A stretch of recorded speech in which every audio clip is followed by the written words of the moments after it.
এখানে দেখুন আমি কিন্তু খুব সহজ পদ্ধতিতে অল্প উপকরণ দিয়ে আমি কিন্তু আজকে লাচ্ছা পরোটাটা বানিয়ে দেখালাম। তো আপনারা যদি এই রেসিপি ভালো লাগে তো অবশ্যই বাড়িতে একবার বানিয়ে দেখুন বন্ধুরা। নমস্কার বন্ধুরা, প্রতিমাস কিচেনে সবাইকে স্বাগত।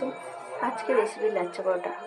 তো এখানে দেখুন লাচ্ছা পরোটা বানানোর জন্য এখানে 500 গ্রাম ময়দা নিয়ে নিয়েছি, এখানে 250 গ্রাম আটা নিয়েছি, এখানে আছে 50 গ্রাম সুজি, এখানে নিয়েছি চিনি, এখানে আছে লিকুইড দুধ, আর লাগবে সাদা তেল।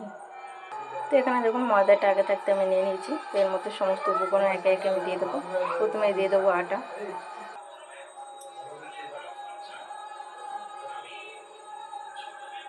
এর উপরে দিয়ে দেবো এবারে সুজি, দিয়ে দেবো চিনি, দিয়ে দেবো পরিমাণ মতো লবণ, দিয়ে দেবো সাদা তেল,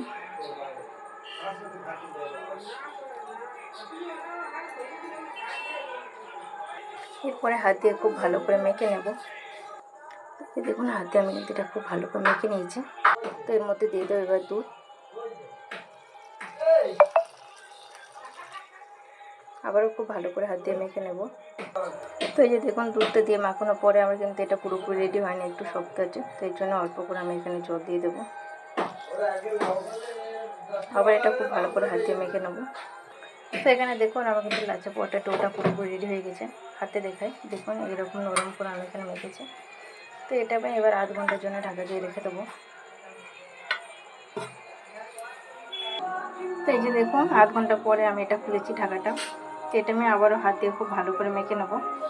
আর এখানে দেখুন আমি তো লাচ্ছা পরোটার জন্য লেচিগুলো কেটে নিয়েছি, এরকম বড় বড় করে গোল করে রেখেছি। তো এখানে আমার 8 পিস হয়েছে। আর এখানে দেখুন লাচ্ছা পরোটা বানানোর জন্য আমি এখানে কিন্তু একটা বেলুন পিড়ি নিয়ে নিয়েছি। তো তার গায়ে পুরোটা এরকম তেল মাখিয়েছি। তো এবার আমি এটা তেল দিয়ে পাতলা করে বেলে নেব। তো এই দেখুন আমি বড়ো করে পুরো বেলুনটাকে মাপে একটু বেলে নিচ্ছি। তো এবার দেখুন এরকম একটা ছুরির সাইজ এরকম কেটে কেটে নেব।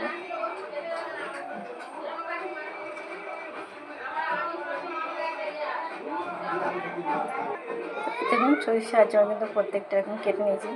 এবার এরকম সবগুলো একসাথে এরকম এক জায়গায় করে নেব। তো এই যে দেখুন এভাবে আমি সবগুলো এক জায়গায় করে নিচ্ছি। এবার আমি হাতের সাহায্যে এটা এইভাবে কিন্তু রোল করে নেব। এটা এইভাবে এর ভিতরতে দিয়ে দেবো যাতে খুলে না আসে। তো এই দেখুন একটা আমার পুরো রেডি হয়ে গেছে। এবার আমি এটা পাতলা করে বেলে নেব। এখানে আমার লাচ্ছা পরোটা বানানো হয়ে গেছে। তো এরকম একটা ছাঁকনির মধ্যে এরকম আমি ময়দা দিয়ে দিয়েছি। তো এবার এখানে একটু ঝাঁকিয়ে ঝাঁকিয়ে পুরো ময়দাটা আমি একটু ময়দা করবো।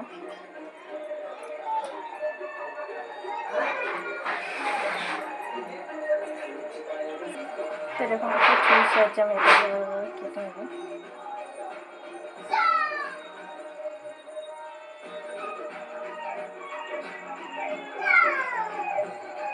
তো এখানে দেখুন আমার এরকম করে লাইন করে কাটা হয়ে গেছে। এবার হাত দিয়ে আমি সবগুলো এক জায়গায় করে নেবো এভাবে।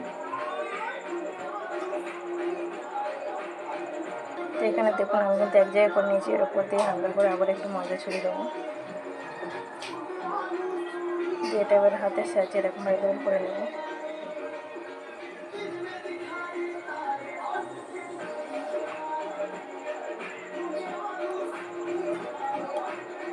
এই যে দেখুন, তো এই যে দেখুন এটা আমার তো 8 পিস পুরোপুরি রেডি হয়ে গেছে।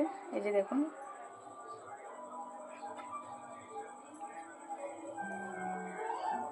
তো এগুলো আমি তেল দিয়ে এবারে বড় করে বেলে নেব। তো এই যে দেখুন ওভেনে আমি কিন্তু এরকম তাওয়া একটা বসে দিয়েছি। আর এখানে আমি এবারে তো দেখুন গ্যাসে আমি তাওয়ায় বসে দিয়েছি। তাওয়াটা খুব ভালোভাবে গরম হয়ে গেছে। এবারে আমি এর মধ্যে লাচ্ছা পরোটা দিয়ে দেবো। তো এখানে দেখুন দিয়ে দিয়েছি। তেল ছাড়া আমি কিন্তু উপরটা খুব ভালো করে সেঁকে নেবো, তারপর এখানে আমি তেল ব্যবহার করব। তো এই যে দেখুন আমার এখানে কিন্তু একটা লাচ্ছা পরোটা পুরোপুরি রেডি হয়ে গেছে। এই যে দেখুন,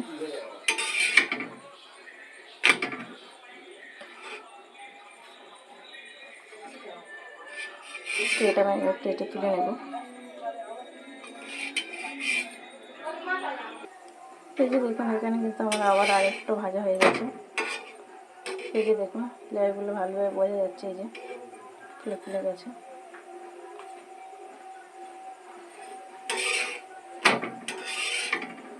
তো এটা আমার ভাজা হয়ে গেছে, এটা আমি তুলে নেব।